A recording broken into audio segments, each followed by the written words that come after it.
pelajari sebelumnya dalam ini kan minggu kedua ya, minggu kemarin kalian mohon izin boleh di mute dulu. Oke, kalau ada suara-suara nanti saya berhenti ya. Ya, jadi kalian mungkin kemarin belajar tentang individu. Nah, sekarang kesehatan reproduksi itu menjadi masalah di masyarakat, baik di masyarakat maupun di komunitas ya. Jadi ada beberapa hal yang harus kita lakukan, tata laksana, harus kita punya target gitu ya, epidemiologi, surveillance dan sebagainya terkait dengan kesehatan reproduksi. Karena apa nanti saya akan bicarakan lebih lanjut. Untuk itu saya akan memberikan gambaran tentang kesehatan reproduksi ditinjau dari segi masyarakat. Apa sih sebenarnya kesehatan reproduksi itu? Kesehatan reproduksi kalau ditinjau dari segi kesehatan masyarakat, dia tidak hanya bicara tentang fisik, mental, dan sosial. Dia tidak hanya bicara tentang fisik, tapi juga mental dan sosial secara utuh. Ya, bukan hanya masalah dia bebas dari penyakit, tapi semua hal berkaitan dengan sistem reproduksi serta fungsi dan prosesnya. Karena kalian tahu ya, misalnya ada suatu banyak hal gitu ya terkait, mulai dari pernikahan dini. Itu kan dampaknya tidak hanya atau gak melakukan seksual di usia dini atau diperkosa, pemerkosaan atau hubungan di luar nikah atau nanti misalnya sudah menikah kemudian tidak punya anak, ada gangguan pada kesehatan reproduksinya, itu semua pasti tidak akan hanya berdampak terhadap masalah fisik, tapi juga mental bahkan secara sosial ya. Jadi banyak hal sekali terkait dengan masalah kesehatan reproduksi. Jadi mulai dari janin sampai liang kubur ya, kesehatan reproduksi itu tidak hanya terkait dari orang-orang dengan golongan usia reproduktif ya. Usia reproduktif itu kan sekitar 25 sampai 35 gitu ya. Tidak hanya itu. Tapi semua hal mulai dari dia lahir itu juga masalah kesehatan reproduksi juga harus diperhatikan sampai dia meninggal. Belum lagi nanti masalah menopause itu kan kaitannya dengan kesehatan reproduksi ya. Jadi untuk melakukan pendekatan, untuk melakukan tata laksana ya harus ada pendekatan secara sosial untuk masalah kesehatan reproduksi. Karena banyak hal, hubungan suami istri tidak hanya itu saja, tapi seorang remaja dia mempunyai masalah dengan kesehatan reproduksinya. Dan remaja laki-laki dia sudah mulai pubertas, remaja perempuan dia sudah mulai pubertas dan menstruasi, belum nanti kalau sudah lewat masa reproduksinya mereka mengalami masa menopause dan sebagainya. Jadi kalau bicara tentang kesehatan reproduksi itu sebenarnya terkait dengan seluruh kehidupan mulai dari lahir sampai meninggal. Tapi memang ada fokus-fokus tertentu untuk membicarakan masalah kesehatan reproduksi di usia reproduktif. Ya, jadi kalau misalnya kita bicara tentang spesialis obgyn gitu ya, penyakit obstetri dan ginekolog ya mereka bisa menangani, mereka bisa dan harus menangani masalah-masalah kesehatan reproduksi, tapi sebagian besar memang di usia-usia reproduktif. Tapi di sini juga kalian jangan hanya berpikir, oh kalau kita bicara cash flow, bicara sistem reproduksi hanya ketika dibatasi orang-orang yang orang-orang yang pada masa usia produktif, tidak ya. Jadi kita akan membicarakan semua. Ya, jadi memberikan layanan cash pro yang komprehensif, tidak hanya masalah fisik, tapi bagaimana kehidupan seksualnya, hak-hak reproduksi dari seseorang, gitu ya, bagaimana mereka bisa meningkatkan kemandiriannya, belum lagi masalah nanti keluarga berencana, itu juga tidak hanya sekedar memakai alat kontrasepsi, tapi sebelum memakai alat kontrasepsi itu harus ada persetujuan dengan pasangannya, harus didiskusikan karena pemakaian kontrasepsi yang salah bisa berdampak terhadap keharmonisan rumah tangga dan sebagainya. Kemudian nanti juga pasti akan dampaknya ke kualitas kehidupan. Tujuannya apa sih gitu ya? Di sini saya ingin bicara beberapa hal, memang tidak hanya perempuan tapi laki-laki. Tapi di sini tujuan khusus cash pro untuk perempuan yaitu memandirikan wanita, peran dan fungsi reproduksinya ya. Karena fungsi reproduksi wanita itu adalah milik dari si wanitanya. Kadang mungkin dari dulu ya wanita tidak mempunyai hak atas organ reproduksinya. Dalam hal ini dia diatur harus punya anak banyak, tidak bisa mengatur jarak anaknya, tidak bisa menjaga kesehatan reproduksinya karena dia masih memegang prinsip patuh pada suami atau kedua orang tuanya. Ya memang benar, tapi pada dasarnya wanita juga punya hak untuk mengatur secara mandiri. Bukan berarti dia bisa mengatur, oh saya nggak punya anak, tidak. Tapi terkait dengan kesehatan reproduksinya, dia bisa mengatur, dia bisa mengungkapkan apa yang dirasakannya, dan itu harusnya dibicarakan bersama-sama dengan pasangannya. Tanggung jawab sosial wanita, kapan hamil, jarak kehamilan, jumlah anak, itu juga sebenarnya wanita yang berhak untuk menentukan. Karena dia yang tahu kondisi badannya seperti apa. Tanggung jawab sosial baru laki-laki. Ya. Kemudian dukungan pria dalam membuat keputusan, mencari informasi dan pelayanan memenuhi kebutuhan reproduksi. Sasarannya siapa? Pria dan wanita usia subur, remaja putra dan putri belum menikah, kelompok risiko, pekerja seks, masyarakat, keluarga prasejahtera. Jadi sasaran utama tadi saya bilang dari lahir sampai dia meninggal. Di sini sasaran utama untuk cash pro, kalau yang tadi adalah semua hal, tapi utamanya adalah pria dan wanita usia subur tentunya. Kemudian remaja-remaja putra dan putri belum menikah, ya terkait tadi masalah akil balik, masalah menstruasi gitu ya dan sebagainya. Kemudian yang paling berisiko adalah kelompok-kelompok pekerja seks, masyarakat keluarga prasejahtera. Jadi penyakit menular seksual itu juga merupakan bagian dari kesehatan reproduksi. Sasaran antaranya adalah petugas kesehatan, dokter ahli, perawat, dokter umum bidan desa. Sebentar ya, sebentar.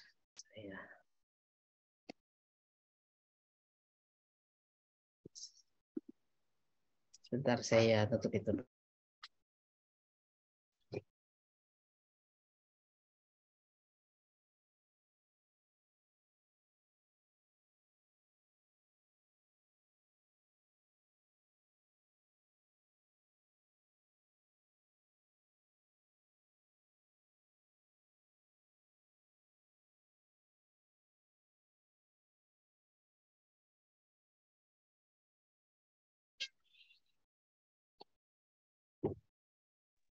Oke, kita lanjut ya.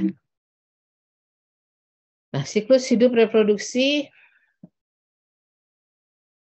kalau siklus hidupnya tidak dapat ditangani, jadi ada permasalahan dari siklus hidup reproduksi, maka dapat berakibat buruk pada kehidupan selanjutnya.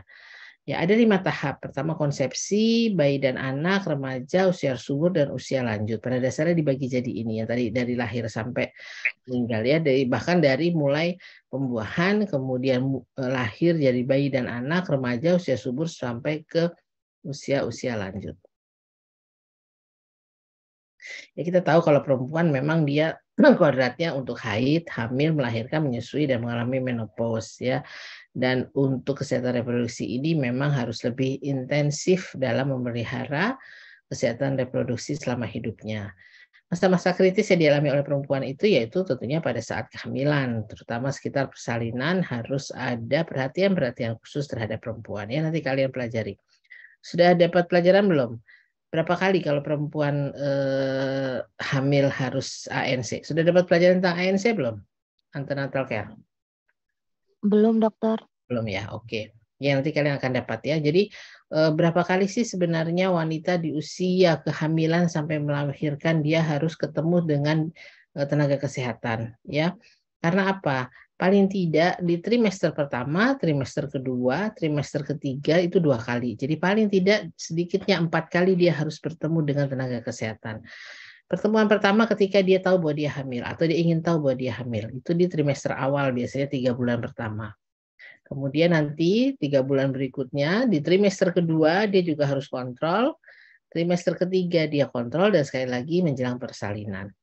Itu minimal ya. Jadi ANC minimal harus 4 kali. Tapi kalau biasanya udah kalau misalnya saya pengen tiap bulan boleh nggak? Kasihan saya boleh-boleh aja gitu ya. Boleh-boleh aja. Tapi kan kita kalau Indonesia itu tidak hanya Jakarta, tidak hanya kota besar. Ada kota-kota yang memang untuk sampai ke bidan atau untuk sampai ke tenaga kesehatan jaraknya sangat jauh. Jadi paling tidak minimal dalam 3 bulan dia harus sudah ketemu. Di situ akan dideteksi apakah ada anemia, apakah ada hipertensi atau ada penyakit-penyakit infeksi yang lain, berat badannya gimana, itu semua diukur dan ditimbang pada trimester awal. Kemudian trimester kedua dia sudah mulai bisa menunjukkan ada tinggi fundus uteri, kemudian diperiksa denyut jantungnya, dia sudah mulai diperiksa dan sebagainya.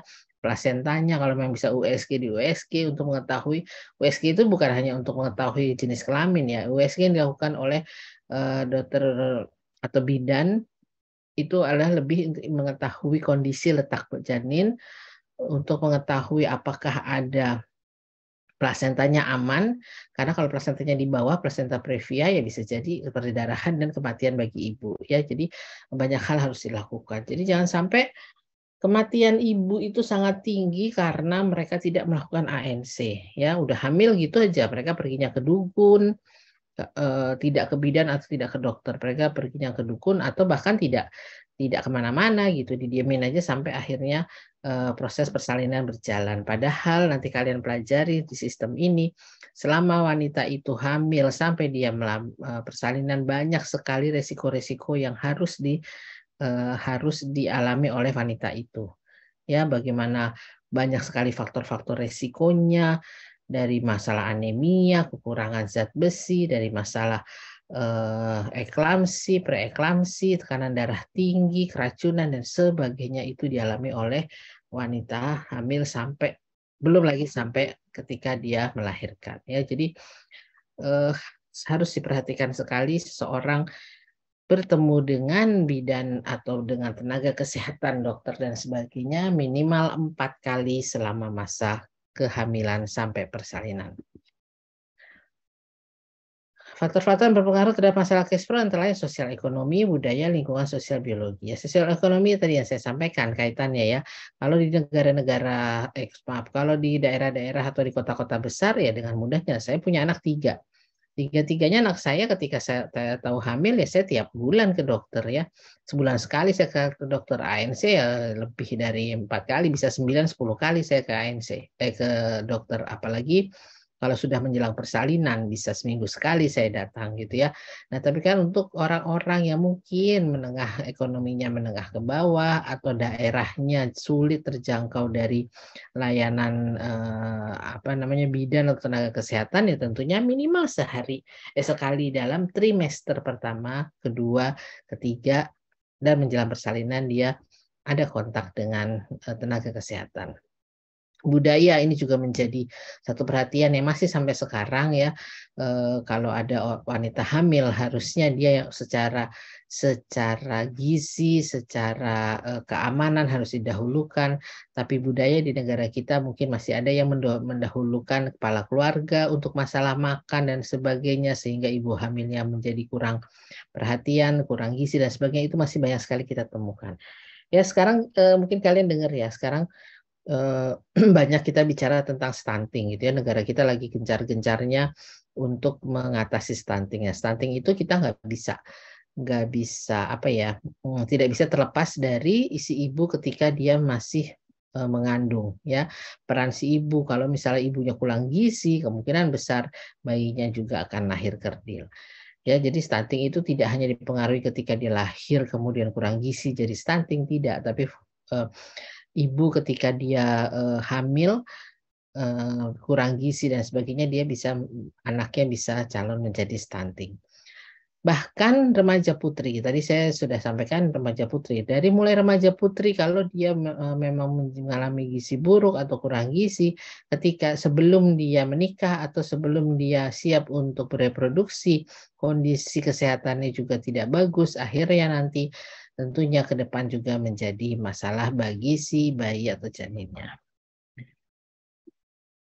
Hak eksplo itu termasuk adalah hak hidup, ya hak hidup si ibu dan si bayi. Ya, bagaimana si bayi itu bisa hidup, dia memiliki hak untuk hidup. Jadi tidak diperkenankan untuk melakukan aborsi dan sebagainya karena itu adalah hak dari si bayi untuk dia bisa hidup. Begitu juga dengan ibu, ya. Ibu mempunyai hak untuk bisa mempertahankan bayinya atau dia untuk hidup. Karena sering ya kadang-kadang menjadi suatu pilihan apakah ibu atau bayinya. Dua-duanya sama memiliki hak dan dua-duanya sama-sama memiliki kesempatan untuk tetap hidup. hak menikah ya, orang bisa menikah. Ini yang rame kemarin ada apa YouTuber ya yang dia mengatakan apa namanya child free gitu ya. Ya sebenarnya sih ya terserah dia juga gitu ya, tapi semua memang ada hak hamil atau tidak hamil gitu ya, itu memiliki hak mereka, tapi tentunya kita juga harus berpikir tujuan mereka menikah itu untuk apa. Salah satunya tujuan menikah itu adalah untuk menghasilkan keturunan gitu ya, sehingga ketika memutuskan dan mengkampanyekan untuk child free ya, menurut saya sih itu silahkan kalau memang dia seperti itu, tapi sebaiknya tidak menjadi suatu yang harus dikampanyekan atau disosialisasikan kepada masyarakat luas. Hak menikah, semua orang berhak untuk menikah. Hak seksualitas, semua orang berhak melakukan seksualitas tentunya setelah dia menikah menggunakan kontrasepsi ya. Jadi menggunakan kontrasepsi itu juga merupakan hak dari setiap wanita. Dan dia harusnya yang bisa menentukan sendiri mana yang nyaman buat dirinya, mana yang dia merasa aman buat dirinya. Kemudian hak terbebas dari PMS, mendapat informasi dan pelayanan berkualitas.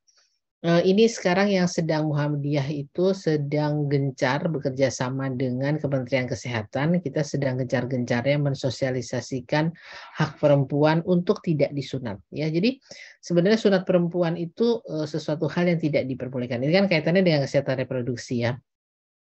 Jadi berdasarkan budaya, tadi kita bicara dengan budaya, psikososial, kebiasaan dan lain-lain. Ada suatu budaya untuk melakukan sunat pada perempuan, dan ternyata secara kesehatan hal ini tidak diperkenankan. Ya, nanti kalian bisa bahaslah lebih lanjut dengan pakar-pakar yang lain. Tapi pada prinsipnya Muhammadiyah menolak untuk itu. Jadi sekarang tidak ada alasan agama untuk sunat perempuan. Jadi memang tidak diperkenankan karena itu hak dari si perempuan untuk dia dapat hidup dan dapat sehat reproduksinya dengan baik. Kalau dulu tuh siapa di sini yang pernah disunat ya? Mungkin kalian boleh tanya sama orang tua kalian gitu ya. Jadi kalau hak asasi manusia itu dianggap melanggar hak asasi dari si perempuan. Karena memang tidak ada manfaatnya gitu dilakukan sunat pada perempuan. Beda dengan laki-laki karena memang kalau tidak dilakukan sunat ya tentunya dapat menjadi penyakit dan sebagainya. Tapi kalau perempuan kan nggak ada gitu, tidak ada kepentingan untuk itu, malah adanya melukai dari organ klitoris wanita itu. Jadi Muhammadiyah dalam hal ini bekerja sama dengan Kementerian Kesehatan menolak untuk mensosialisasikan kepada bidan, kepada peraji-peraji, kepada perawat, kepada dokter-dokter, kepada apa namanya masyarakat, terutama daerah-daerah pedesaan. Kalau di kota udah banyak sepertinya yang tahu ya, kalau di desa-desa itu mereka masih banyak yang menerapkan prinsip sunat pada perempuan. Hak eksplor remaja menjadi diri sendiri, mendapat informasi atas sehat atau kesehatannya, melindungi diri, mendapatkan layanan kesehatan dan sebagainya. Ya, jadi remaja itu berhak. Kalau dulu zaman saya masih kecil ya, masih remaja, itu tuh informasi tentang hal ini ditutup. Ya, orang tua zaman dulu tuh kamu boleh tanya sama orang tua kalian ya, sama ibu atau bapak kalian. Ketika mereka kecil, mereka tidak mendapatkan hak untuk ini. Jarang sekali pada saat itu orang tua yang mau bicara tentang kesehatan reproduksi kepada anaknya. Saya ingat sekali, waktu kecil saya baca buku, ada buku gitu ya, saya baca, bukan buku sih, majalah. Waktu itu umur saya sekitar 10 tahun kalau nggak salah, masih SD lah. Di situ ada tulisan tentang seks gitu ya. Apa saya lupa ceritanya apa, kemudian tentang seks. Saya tanya sama ibu saya. Padahal ya ibu saya juga bukan orang yang tidak berpendidikan gitu ya. Padahal ibu saya orang yang sangat pendidikannya cukup tinggi lah gitu ya. Saya tanya gitu sama beliau. Tapi ya pada dasarnya beliau walaupun pendidikannya sangat tinggi bahkan terakhir sampai S3, tapi masih menerapkan, orang Jawa sekali ya, masih menerapkan budaya Jawa yang sangat apa ya, sangat santun, sangat tata krama dan sebagainya. Saya tanya, Bu, ini seks itu Bu, seks itu apa sih Bu? Gitu saya tanya. Itu saya dimarahin. Benar-benar saya dimarahin ibu saya gitu. Kamu apa sih ngomong kayak gitu? Saya kan bingung ya, anak kecil gitu ya, umur 9-10 tahun. Saya bertanya, saya benar-benar tidak tahu seks itu apa. Tapi saya dengan polosnya saya bertanya dan saya dimarahin gitu. Dan akhirnya apa? Ya udah saya cari tahu sendiri. Ya untungnya enggak aneh-aneh gitu ya. Tapi bayangkan kalau si anak tersebut tidak mendapatkan informasi yang benar, tidak mendapatkan informasi yang jelas, Ya mungkin dia bisa mencari sendiri, dan kalau informasinya nggak benar ya bahkan menjadi salah gitu ya. Dan itu saya rasa sih sekarang kalau saya ngobrol gitu ya dengan orang tua zaman sekarang, mereka lebih terbuka. Mungkin ayah ibu kamu sekarang sudah lebih terbuka gitu tentang bicara tentang seks edukasi kepada anak-anak. Kemudian prioritas dari Cashpro ya itu adalah kesehatan ibu dan bayi berlahir, KB, Cashpro remaja, PMS, dan HIV atau AIDS. Dan itu sasarannya pelayanan kesehatan reproduksi esensial dan pelayanan kesehatan reproduksi esensial plus usia lanjut. Itu namanya PKRK. Sekarang strategi intervensi yang dilakukan adalah bagaimana kesehatan ibu dan bayi, fokus menurunkan angka kematian ibu. Jadi prinsipnya semua kehamilan itu berisiko. Dimulai dengan pemeriksaan dini, gangguan kesehatan sejak awal diketahui. Yang tadi saya bilang ANC harus 4 kali. Tujuannya apa? Tujuannya untuk mengetahui apabila ada gangguan kesehatan pada ibu itu paling tidak selama 3 bulan itu kita bisa memantau ada masalah kesehatan apa ya ibu ini di trimester pertama. Ya cenderung abortus kah? Kemudian semester kedua mulai pertumbuhannya, normalkah atau tidak pertumbuhannya, semester 3 bagaimana letak plasetanya, bagaimana kondisi ibunya, bagaimana tekanan darahnya, dan sebagainya. Ya, apakah ada resiko-resiko toksoid dan sebagainya. Itu semua diperiksa, semua dicari tahu, tujuannya untuk pemeriksaan dini agar tidak kecolongan nanti ibu dan bayinya menjadi meninggal. Kenapa angka kematian ibu menjadi salah satu indikator kesehatan di suatu negara? Ya, kalian bayangkan. Kematian ibu ini terutama kematian ibu yang disebabkan oleh masa persalinan, kehamilan dan persalinan ya. Jadi angka kematian ibu itu pada saat ibu melahirkan atau saat ibu hamil itu tinggi menjadi indikator kesehatan suatu negara. Karena ya tadi itu suatu ibu dia dari mulai hamil sampai melahirkan itu butuh waktu 9 bulan. Harus ada ANC minimal 4 kali. Kalau sampai ibunya meninggal, tentunya ANC ini biasanya dilewati. Ya, faktor-faktor risiko bisa kok terdeteksi kalau ibunya melakukan ANC dengan petugas kesehatan. Nah, ketika diketahui bahwa ibunya tidak melakukan ANC, tidak bertemu dengan petugas kesehatan, tidak ada pemeriksaan dini, kita bisa pastikan suatu daerah atau bahkan suatu negara angka kematian ibu tinggi, tanda-tandanya adalah fasilitas kesehatan di negara atau daerah itu buruk. Ya, harusnya puskesmas paling tidak, puskesmas itu tahu setiap ada ibu hamil yang ada di suatu wilayahnya, mereka harus tahu. Oh, ini ada ibu hamil. Bahkan dulu ada program namanya P4K. Itu kebetulan Muhammadiyah pada saat itu juga ikut terlibat, Muhammadiyah dan Aisyah untuk program itu. Kita sosialisasi ke daerah-daerah, ke desa-desa. Itu ada stiker gitu ya, ada stiker untuk waspada ibu hamil. Jadi ketika ada satu ibu hamil di suatu desa gitu ya, kita tempel stikernya, kemudian ada kodenya dilingkarin gitu, apakah dia hamil trimester keberapa. Jadi ketika dia sudah hamil trimester 3 gitu ya, tetangga juga harus aware, tetangga harus tahu kira-kira kalau memang muncul tanda-tanda persalinan atau muncul tanda-tanda kegawatan selama ibu ini hamil, apa yang harus dilakukan? Jadi tetangga kanan, kiri, depan, belakang kita sosialisasi. Tolong ini ada ibu hamil, tolong sama-sama kita pastikan misalnya ada tanda-tanda ini, mereka harus segera melakukan tindakan apa, kegawat darurat yang pertama, kemudian apa yang harus mereka lakukan untuk membawa ibu ini ke rumah sakit. Ya, siapa yang bahkan sampai musyawarah dengan tetangganya siapa yang akan membawa ibu sakit. Kalau misalnya ada yang punya mobil diikhlaskan gitu ya. Apakah Bapak ikhlas gitu ya mobilnya dipakai apabila suatu waktu ada kegawat daruratan atau mau persalinan ibunya ya gitu. Jadi tetangga kita ajak. Kemudian siapa yang itu ada yang punya alat komunikasi nggak pada saat itu saya tahun 2000 P4K tuh tahun 2000 berapa ya, saya lupa deh, sekitar 2003-an gitulah ya.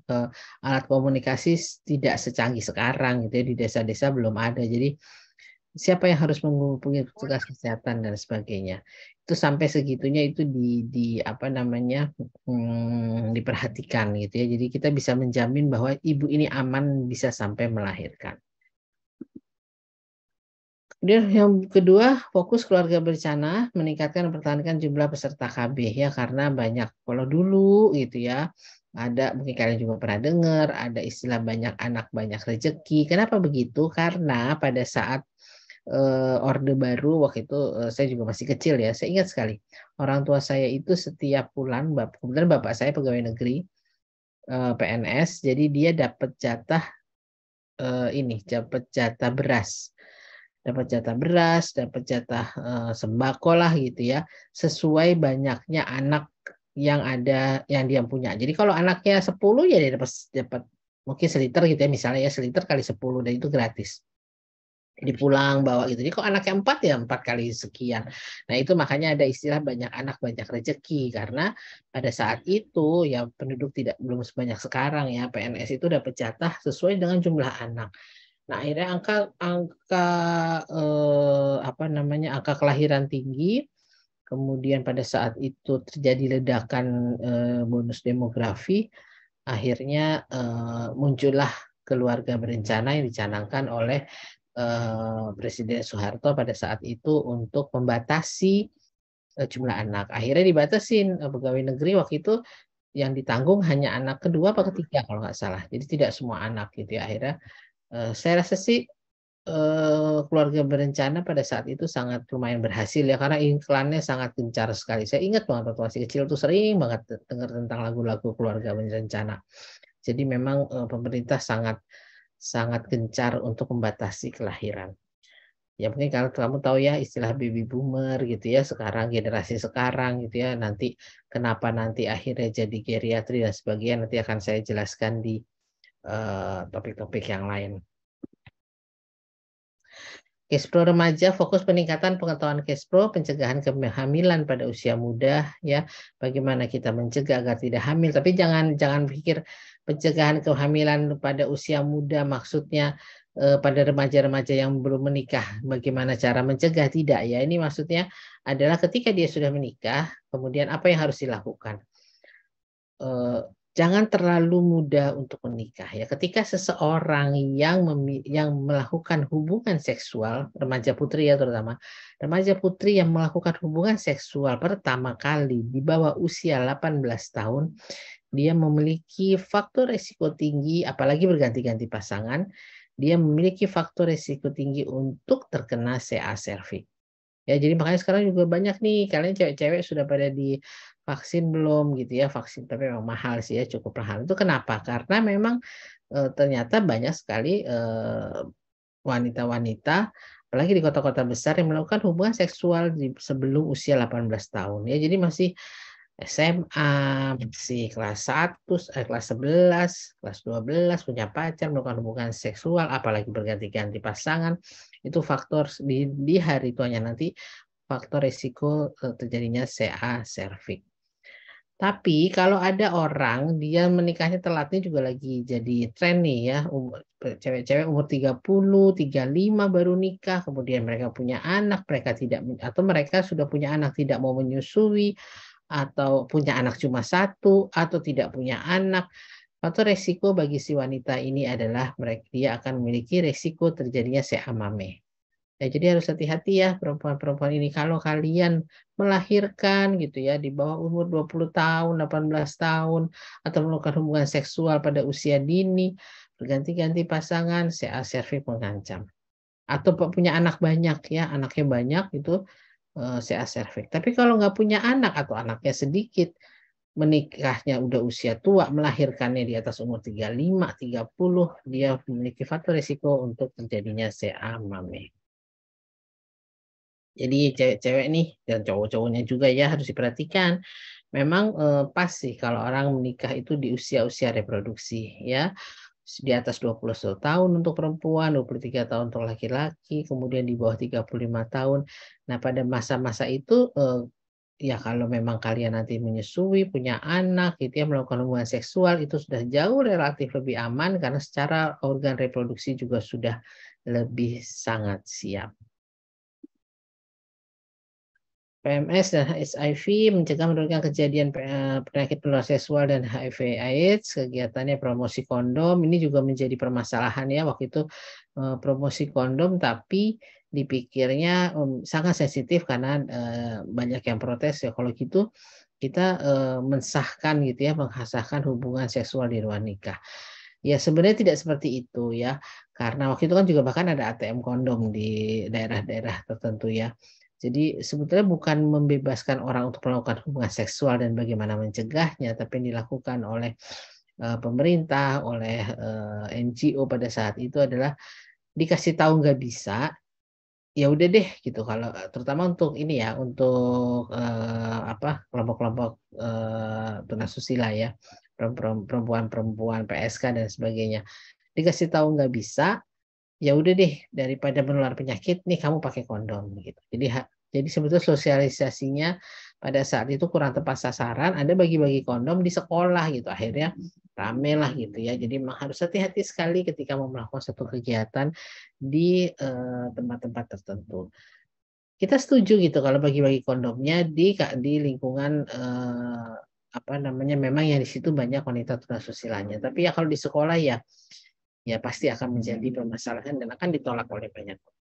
Tapi kembali lagi, terlepas dari itu sebenarnya promosi kondom ini untuk mencegah terjadinya penularan penyakit atau HIV. Hak reproduksi dicapai jika tersedia pelayanan kesehatan reproduksi yang berkualitas, baik ketersediaan maupun memberikan pelayanan yang baik dan memberikan kenyamanan. Ya, ini tujuannya hak reproduksi ya tentunya standar pelayanan kesehatan yang terbaik baik untuk perempuan dan laki-laki, semua berhak memperoleh informasi. Ya paling tidak kalian ngobrol gitu ya. Tempat menjadi ngobrol buat pasien, ceritakan pasien apa saja faktor-faktor resiko untuk kesehatan reproduksi dan sebagainya. Nanti kalau kalian udah jadi dokter nih ya, lulus ketika kalian menemukan pasien dengan keluhan kesehatan reproduksi, hal seperti ini yang akan banyak kalian temukan. Ya, secara pengalaman saya, ya kita kan apa ya, kalau sudah menyangkut kesehatan reproduksi, sudah menyangkut penyakit ginekologi yang lebih berat ya kita harus rujuk gitu ya. Seksio kita juga tidak bisa lakukan sendiri, harus dengan objin. Kemudian apalagi banyak hal gitu ya kita tidak bisa lakukan sendiri. Tapi yang kita lakukan adalah lebih banyak konseling gitu ya. Saya pernah punya pengalaman juga. Ada suami istri datang. Suami istri datang, kemudian suaminya terkena penyakit menular seksual. Ya dia kencingnya bernanah. Tapi istrinya nggak tahu gitu. Istrinya nggak tahu bahwa suaminya suka jajan. Jadinya mereka berdua datang dan istrinya juga hampir kena. Kemudian saya lakukan konseling. Tapi kita sebagai apa ya, sebagai dokter juga harus hati-hati gitu ya. Akhirnya saya ketika saya kasih obat, ketika mereka pulang, kebetulan saya sempat ngobrol sama suaminya. Mas boleh nggak kesini lagi sendiri tanpa istrinya? Oh iya dok, nanti saya kesini lagi ya. Ketika dia datang, baru dari situ saya ngobrol.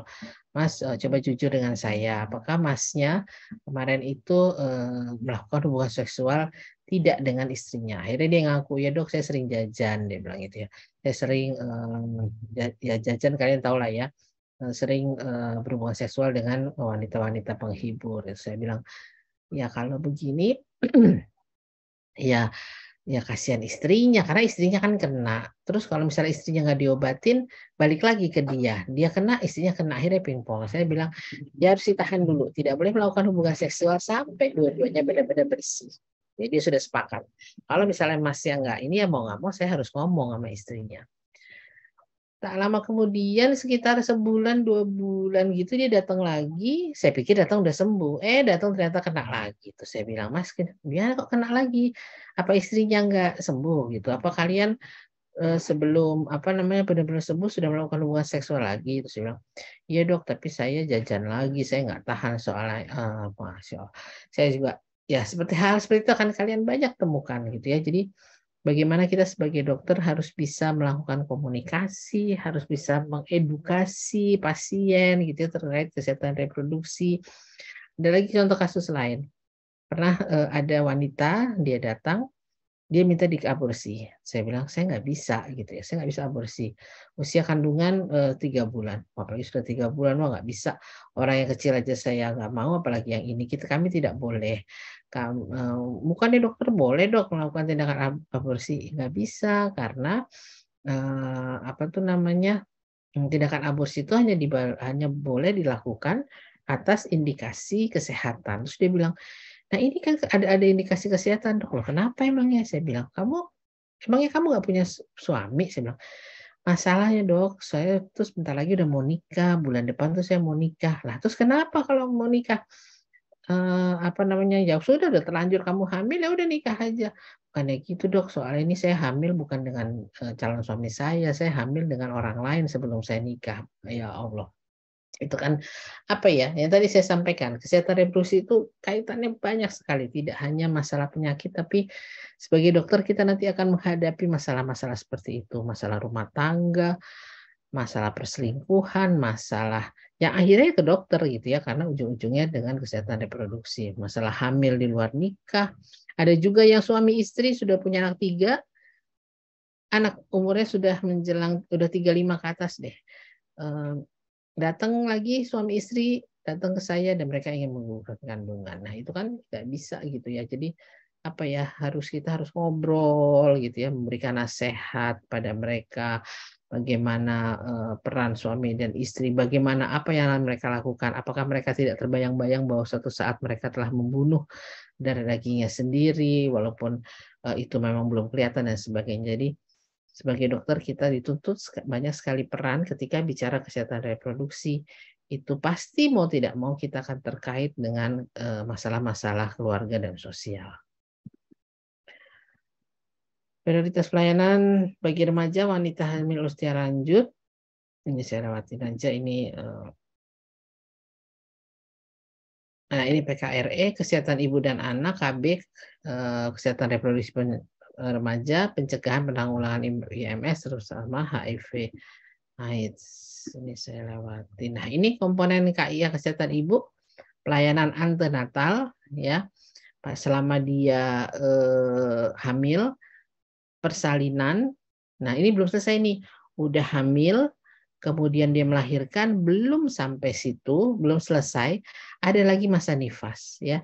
Banyak sekali ibu-ibu yang pada masa nifas kesehatannya terganggu, kurang darah, kurang gizi dan sebagainya, akhirnya menjadi ujung-ujungnya kematian itu juga banyak ya. Jadi harus hati-hati. Pada masa nifas itu perdarahan terjadi. Ya, bahkan perdarahannya cukup banyak kalau habis masa melahirkan. Jadi itu perlu hati-hati sekali. Jadi tidak, bayangkan ancamannya mulai. Tapi kalau saya cerita gini jangan, yang perempuan jangan terus takut hamil ya, insya Allah gitu ya. Insya Allah kalau kalian punya ilmunya, kalian bisa menjaga, paling tidak melakukan ANC secara rutin dengan tugas kesehatan ya, itu insya Allah kita bisa sehat-sehat saja. Ya, jadi pelayanan antenatal itu pada saat kehamilan, persalinannya di mana, dokter, di bidan, dukun dan sebagainya. Kemudian anak yang dilahir masalah nifas ya. Kemudian ada masalah pasca abortus apabila terjadi abortus. Abortus kan banyak ya, abortus spontan dan sebagainya, itu abortus tidak selalu kaitannya dengan kriminal dan sebagainya. Tapi kadang-kadang abortus yang terjadi memang dia terjadi abortus atau keguguran. Pelayanan neonatal, kemudian setelah ibunya, neonatal dan bayinya, kunjungan neonatal, kesehatan anak balita, kemudian nanti anak balita menjadi sakit dan sebagainya. Pencegahan kehamilan yang tidak diinginkan ya, dengan alat-alat kontrasepsi, kemudian konseling penggunaannya, kita harus bisa menjelaskan manfaat metode KB alat kontrasepsi, kemudian bagaimana penanggulangan untuk infeksi menular seksual dan sebagainya. Disasarkan kepada 4 terlalu. Nanti kita lihat apa sih itu 4 terlalu ya. Nah, ini kalau tadi sebab langsung kematian ibu, ada juga yang sebab langsung tidak langsung kematian ibu. Ya, kalau tadi ya pada masa persalinan, pada masa kehamilan, pada masa nifas, abortus dan sebagainya, itu menjadi faktor utama kematian pada ibu secara langsung. Kalau yang tidak langsung ya tentunya pemberdayaan masyarakat. Ya, jadi bagaimana sosialisasi kepada masyarakatnya kurang, masyarakat tidak sadar akan bahaya selama proses persalinan dan kehamilan, masyarakat tidak sadar bahwa ibu hamil itu butuh asupan energi yang sangat konsumsi yang sangat tinggi gitu ya, gizi yang sangat baik, itu banyak yang tidak kurang peduli dan sebagainya.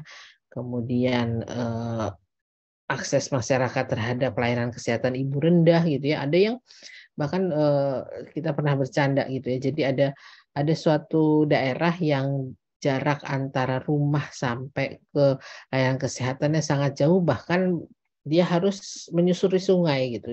Kita bercandanya waktu itu saya pernah ketemu dengan ibu-ibu seperti itu di daerah Kalimantan, kemudian saya godain ibunya.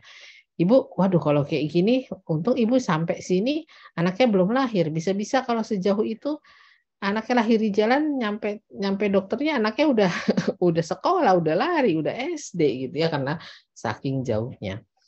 Kemudian kualitas dan efektivitas Yankes yang belum memadai ya. Jadi layanan-layanan kesehatan untuk ibu tuh memang masih belum memadai. Kemudian sistem rujukan juga masih belum mantap. Mana yang siap dirujuk yang tadi saya bilang ya, ya harusnya itu masyarakat atau tetangganya juga peduli kalau ada orang ibu yang hamil, bahkan ada yang namanya tabulin. Ya, jadi tabungan ibu bersalin. Jadi kalau misalnya ada satu ibu yang hamil, kan kita juga pikirkan ya, nanti proses kehamilannya terus lahirin biayanya dari mana gitu ya, walaupun sekarang sudah ditanggung oleh BPJS. Pada saat itu belum. Jadinya masyarakat membuat tabulin. Jadi setiap bulan mereka nabung rame-rame, kalau uangnya cukup dipakai untuk sewa kendaraan kalau memang tidak ada kendaraan dan sebagainya. Tingkat pendidikan ibu yang rendah, ya dia tidak tahu apa yang harus dia lakukan terhadap kandungannya. Yang ada dia hanya mengeluh, menangis gitu ya, komplain dan sebagainya, tidak tahu apa yang harus. Makanya kalian bersyukurlah gitu ya, perempuan-perempuan yang tinggal di ya kalian inilah gitu ya. Kalian harus banyak bersyukur kalian tinggal di kota besar, kalian mendapatkan informasi yang sangat banyak tentang kesehatan reproduksi gitu ya. Bayangkan kalau ini di daerah-daerah yang tidak pernah mendapatkan sosialisasi, tidak pernah tahu gitu ya, ketika tahunya cuma dari mulut ke mulut, adat istiadat kebiasaan dari orang tuanya gitu ya, yang menurun kepada anaknya. Saya tiba-tiba teringat ketika bayi melahirkan itu kan di suatu daerah itu banyak sekali peraji-peraji atau dukun bayi.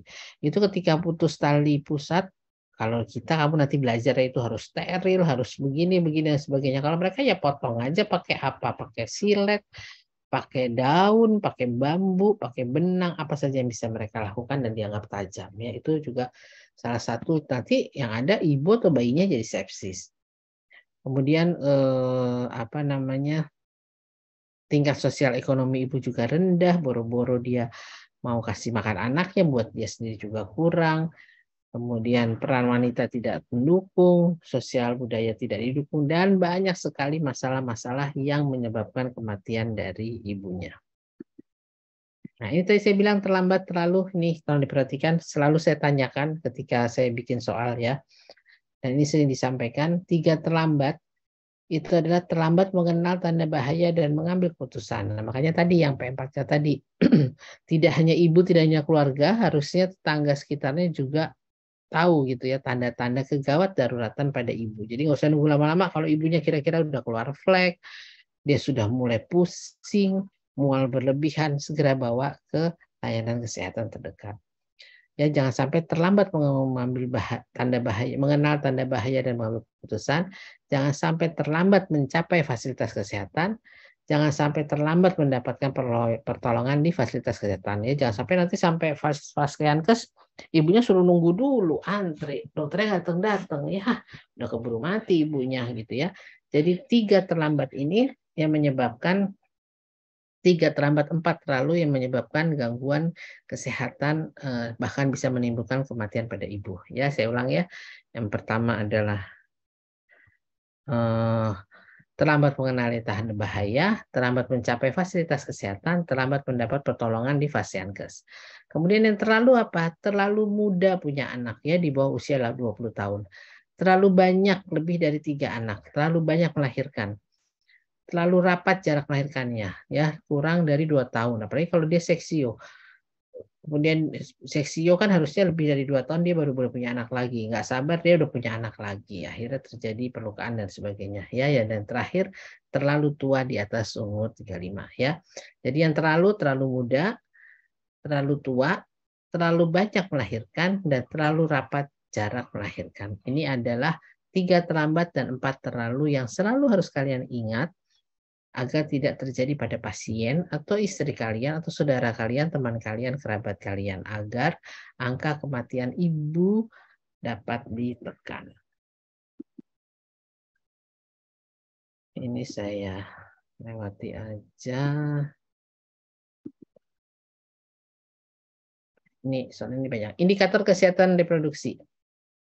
Cakupan pemeriksaan kehamilan K1. Jadi kita pengen tahu nih, K1 itu ANC yang pertama kali. Presentase kunjungan pertama ibu hamil yang menerima pelayanan pemeriksaan kehamilan kapanpun selama masa kehamilan dari tenaga suatu kesehatan terampil dari semua ibu hamil suatu wilayah dalam 1 tahun.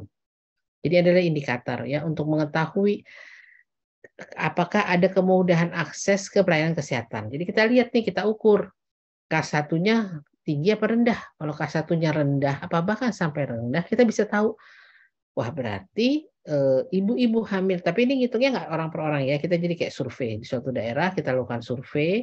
Ada 10 misalnya ibu hamil, 10 seluruhnya kita tanya apakah mereka sudah melakukan K1. Nanti kita cross check gitu ya dengan ya siapa tahu ibunya bohong gitu karena takut bilang udah, tapi ternyata ketika kita cek di kelurahan atau di puskesmas nggak ada tuh, ibunya nggak pernah datang gitu ya. Nah, itu harus kita cross check. Tapi intinya kalau kita ingin tahu gitu ya, apakah layanan kesehatan di daerah itu mudah dijangkau oleh masyarakatnya, dia sangat friendly sehingga masyarakat senang dan mau langsung datang ke sana, atau kebalikannya, susah dijangkau, tempatnya jauh, kemudian dokter atau perawatnya judes, kemudian tidak menyenangkan gitu ketika harus datang ke layanan kesehatan dan sebagainya. Itu juga bisa kita ukur. Dan itu menjadi salah satu indikator kita tahu, oh ternyata layanan kesehatan ini baik, mudah dijangkau oleh masyarakat atau tidak. Cakupan kunjungan pemeriksaan kehamilan K4. Pemeriksaan kehamilan standar minimal kepada tenaga kesehatan terampil 4 kali. Jadi yang tadi kita pengen tahu cakupan K1-nya berapa. Oh ternyata K1-nya rendah. Wah berarti layanan kesehatannya tidak friendly nih pada ibu hamil. Atau cakupannya cukup tinggi. Oh berarti memang sudah tidak ada masalah orang kalau ingin berobat atau ingin bersalin di fasilitas kesehatan tersebut. Kalau K4, untuk mengetahui indikator nomor 1, cakupan pemeriksaan kehamilan keempat dari SPM ke nasional. Sama sih, pokoknya kalau dari KANC ya 1, 2, 3, 4, itu kita pengen tahu tinggi apa rendah. Sebanding nggak dengan jumlah orang yang hamil. Kalau jumlahnya sebanding ya oke. Tapi kalau misalnya tidak sebanding berarti ada sesuatu yang menjadi masalah di daerah itu. Cakupan persalinan oleh tenaga kesehatan ya. Ada berapa sih yang diperiksa dari semua ibu hamil di daerah itu kita periksa. Kemudian kita tahu ada berapa yang dipegang oleh tenaga obstetri, ginekologi, perawat atau bidan atau bahkan peraji. Ya, ini kita pengen tahu kecenderungannya di daerah itu mereka ditolong oleh apa. Nanti dikaitkan dengan angka kematian ibu dan bayinya. Kalau misalnya cenderung ditolong oleh dokter umum dok, tapi angka kematian ibunya tinggi ya dokternya harus kita periksa, harus kita lakukan pemahaman gitu ya, harus kita latih agar dia siap menangani ibu-ibu hamil.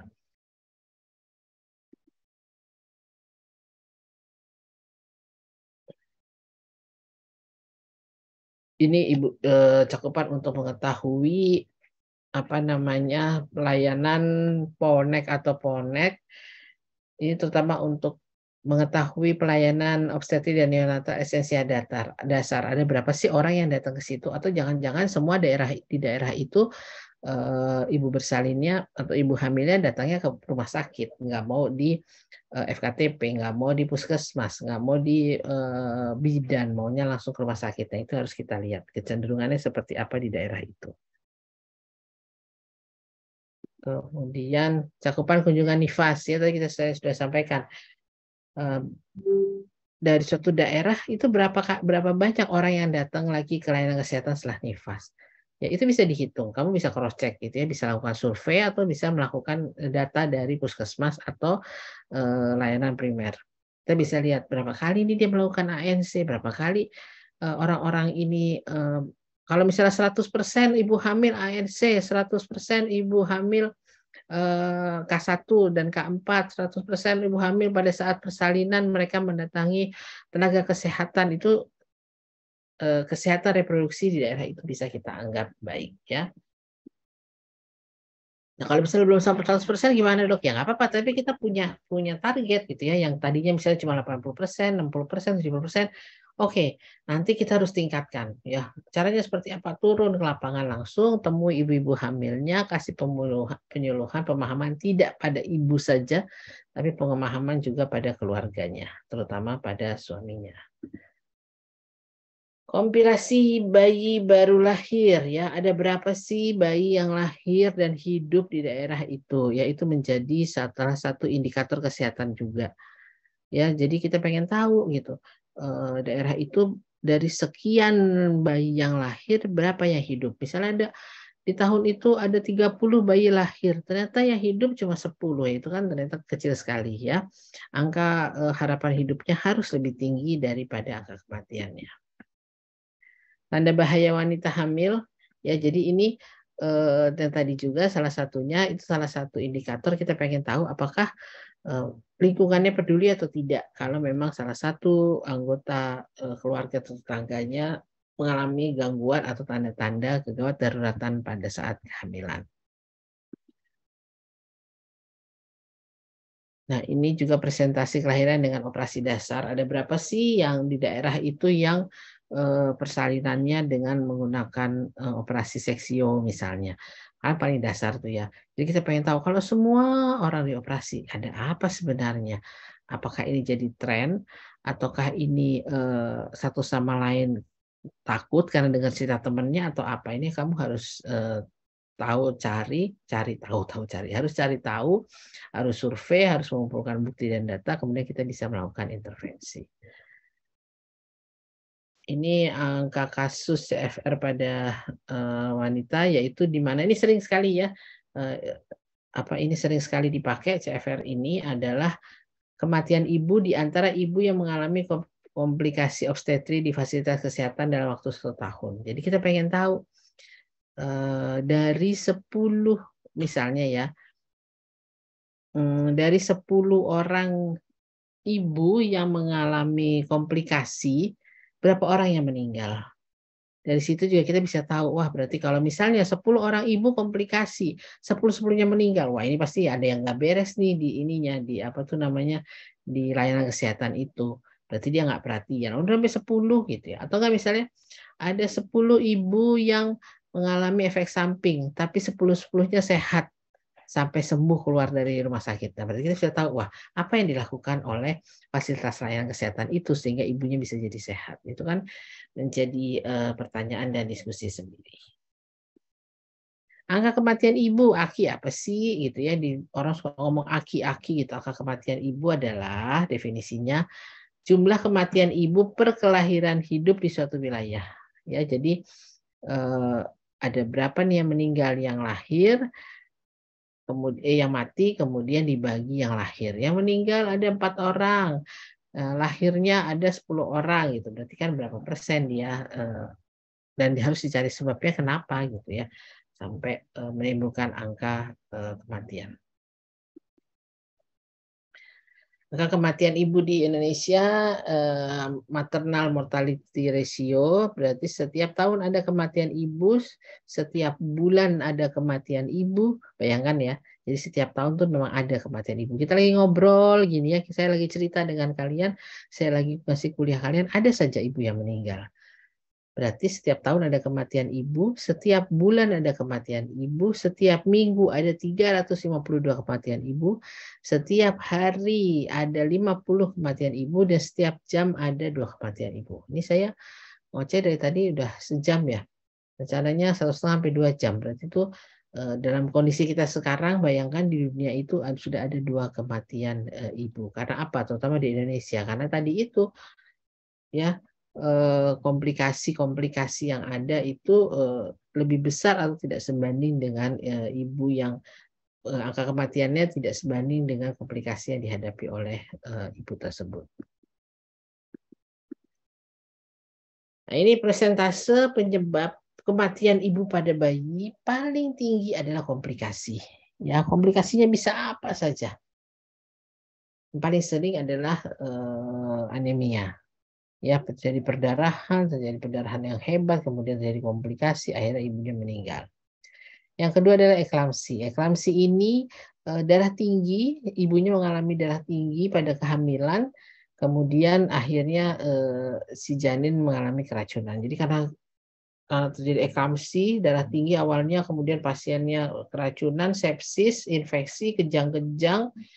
Kalau udah eklamsi, pengalaman saya ketika koas, kalau koas kan kita sering ya nolong persalinan.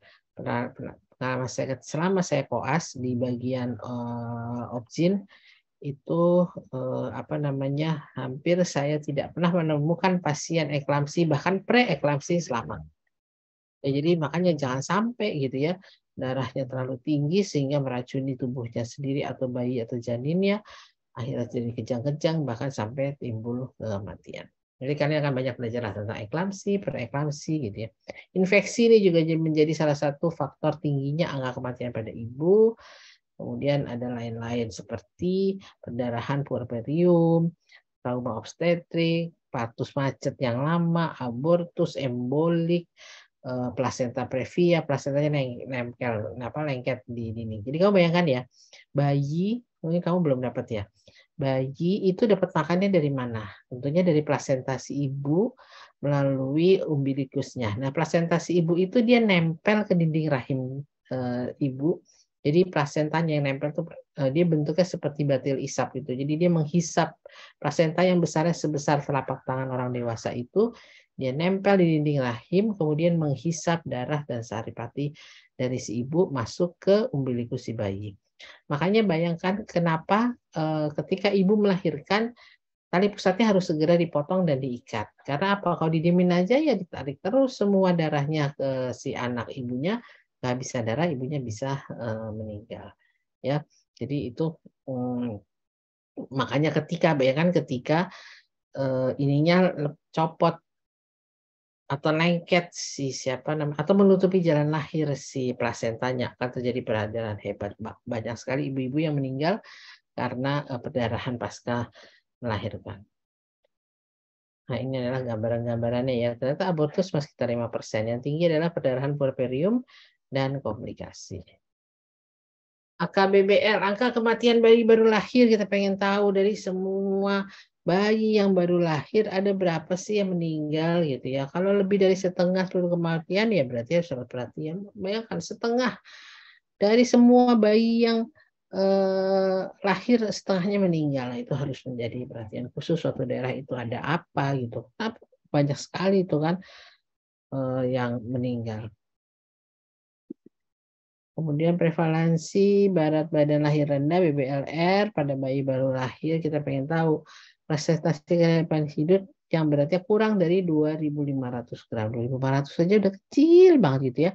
Ada lagi yang lahir di bawah 2.500 itu ya susah ya, kalau kita mau pertahankan hidup ya susah, kasihan anaknya. Saya punya pengalaman teman saya umur 40 tahun, kemudian dia masih produktif, kemudian dia hamil. Udah sudah 40 tahun, dia sangat sangat khawatir sekali gitu ya bagaimana kondisi si bayinya. Dan ternyata benar, ketika melahirkan kondisi bayinya itu agak sedikit terbelakang gitu ya, kemudian ada gangguan prematur dan sebagainya. Jadi ya itu tadi, jangan terlalu tua karena nanti akan berpengaruh terhadap berat badan bayi ketika dia lahir. Cakupannya BBLR,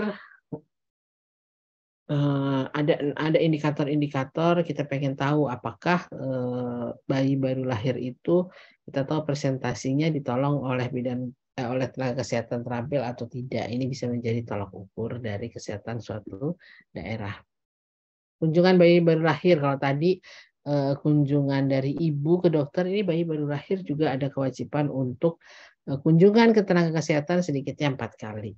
Kalau dok jauh dok ininya, puskesmasnya jauh, rame, macet, antri dan sebagainya, kalian kan bisa disarankan untuk kalau gitu Bu ada ke posyandu aja di seluruh tempat, di RT, di RW ada ke posyandu keliling gitu. Jadi disarankan dia paling tidak ketemu. Karena kalau di posyandu kan ditimbang, diukur, diperiksa gitu ya. Jadi kalau ada kelainan pasti sudah langsung terdeteksi sejak awal. Jangan nunggu udah terlanjur ya udah nggak ada yang mau mengobati lagi. Kemudian cakupan BPRN dengan 6 indikator. Lanjut, angka kematian bayi. Jumlah kematian bayi suatu wilayah per 1000 kelahiran hidup di wilayah dan tahun yang sama. Ya, indikator AKB itu juga sama dengan AKI. Ya, jadi angka kematian ibu pada saat persalinan dan melahirkan, persalinan dan kehamilan, angka kematian bayi pada saat kelahiran itu dua-duanya menjadi indikator utama suatu kesehatan suatu daerah atau wilayah. Ya, tadi saya sudah sampaikan kalau ibunya banyak meninggal, ya kemana aja dokternya gitu ya, kok bisa sampai kecolongan, dia bahkan sampai eklamsi, preeklamsi dan sebagainya.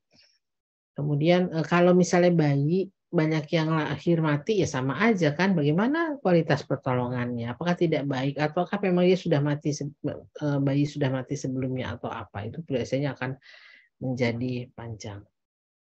Nah, ini presentasi balita di bawah garis merah ya. Jadi bagaimana balita-balita itu kondisi kesehatannya, dan insya Allah kalau posyandu digalakan dengan baik itu balita-balita paling tidak bisa ketahuan dari awal kalau memang deteksi dini dijalankan dengan baik, bisa ketahuan dari awal apa yang akan diderita oleh balita tersebut. Kan balita itu kan panjang ya waktunya. Jadi kalau orang ada bicara tentang stunting, saya mungkin juga sudah pernah cerita. Kenapa stunting itu sekarang menjadi momok? Kenapa kalau ada satu aja orang ditemukan stunting di suatu daerah, itu satu lurah, camat, RT, RW heboh semua. Karena apa? Satu orang yang saja ditemukan stunting itu bisa menjadi satu indikasi bahwa daerah itu tidak peduli, daerah itu layanan kesehatannya tidak baik. Karena apa? Stunting itu kan tidak terjadi secara tiba-tiba. Ya, kalau nanya kenapa stunting, dok? Karena apa? Logikanya stunting itu tidak tumbuh tiba-tiba. Mulai dari janin, dia lahir, kemudian tumbuh, kan nggak langsung pendek, gitu ya. Mungkin ada banyak faktor. Nah, dengan begitu makanya suatu kelurahan atau wilayah akan panik karena apa? Kalau ada anak stunting, berarti kenapa sih anak ini bisa sampai stunting? Kemana aja tenaga kesehatannya? Kemana aja lurahnya? Kemana aja bupatinya dan sebagainya gitu ya. Sampai kok anak itu jadi stunting, kan harusnya kalau posyandu dijalankan tiap bulan dengan baik, disamperin, suruh datang, kemudian layanan kesehatan baik, insya Allah itu stunting tidak akan terjadi. Ya, jadi stunting itu tinggi karena layanan kesehatannya tidak mendukung dengan baik. Persentase balita kurang gizi yang menjalani rawat inap, ya, ada berapa gizi buruk, ada berapa balita yang kurang gizi yang ada di daerah tersebut sampai akhirnya menjalani rawat inap, itu juga menjadi standar indikator kesehatan suatu negara atau daerah. Pertama Indonesia ya, karena ini memang banyak sekali indikator untuk Indonesia. Masalah angka kematian ibu dan bayi di Indonesia masih menjadi permasalahan sendiri karena sistem kesehatannya juga masih begitu gitu ya. Tidak semua menjamin ibu dan bayinya bisa tertangani dengan baik. Jangan menunggu dia sudah mau melahirkan atau sudah ada komplikasi. Nah, ini cakupan imunisasi, apakah berjalan dengan baik di daerah itu juga menjadi indikator kesehatan suatu daerah atau desa. Ini kontrasepsi ya, jadi kita pengen tahu ada berapa yang pemakai kontrasepsi di daerah itu. Biasanya terkait juga dengan kesejahteraan. Ya, kalau banyak yang memakai kontrasepsi, membatasi jumlah kelahiran, membatasi kehamilan, didiskusikan secara bijak, insya Allah ini juga mendukung kaitannya dengan sosial dan sebagainya. Nah, ini akseptor. Ada berapa yang melakukan memakai akseptor modern ya. Jadi yang dicanangkan sekarang yang digunakan oleh pemerintah adalah KB mantap ya. Jadi dia pakai tidak pakai IUD, tidak pakai kondom, tidak pakai hal lain, tapi dilakukan operasi ya. Jadi KB mantap ini yang diinginkan oleh pemerintah karena paling minim efek sampingnya gitu ya, efek samping termasuk lupa. Kalau minum obat takutnya lupa. Kalau pakai kondom tidak nyaman. Kalau pakai IUD tidak boleh sama suaminya. Pakai susuk apalagi gitu. Jadi banyak hal gitu. Akhirnya pemerintah mengajukan ya udah diikat aja lah gitu ya. Baik ibu atau baik si bapak diikat aja sehingga aman untuk kontrasepsinya. Penghentian penggunaan alat kontrasepsi ini kebalikannya. Kalau tadi berapa banyak sih orang pakai kontrasepsi, tapi berapa banyak juga yang melakukan penghentian. Kalau banyak juga yang berhenti pemakaian kontrasepsi, ya akhirnya sama aja gitu ya. Angka kelahiran menjadi sangat tinggi. Ini masih tentang kontrasepsi, pencegahan rata rasa infeksi menular atau IMS. Ini kalian baca aja, nanti saya bagikan. Kalian baca aja, bahasanya sudah saya upayakan lebih sederhana sehingga lebih bisa dipahami. Kesehatan reproduksi remaja yang ingin kita tahu adalah persentase remaja yang menerima konseling CASPRO. Apakah dari 100 remaja berapa persen sih yang mendapat konseling gitu ya? Jangan-jangan cuma 25% gitu ya. Harapannya sih kita bisa di atas 90%. Ini keguguran, kalian baca aja. Oke, terima kasih. Ya, sampai sini ada pertanyaan terkait dengan kesehatan reproduksi.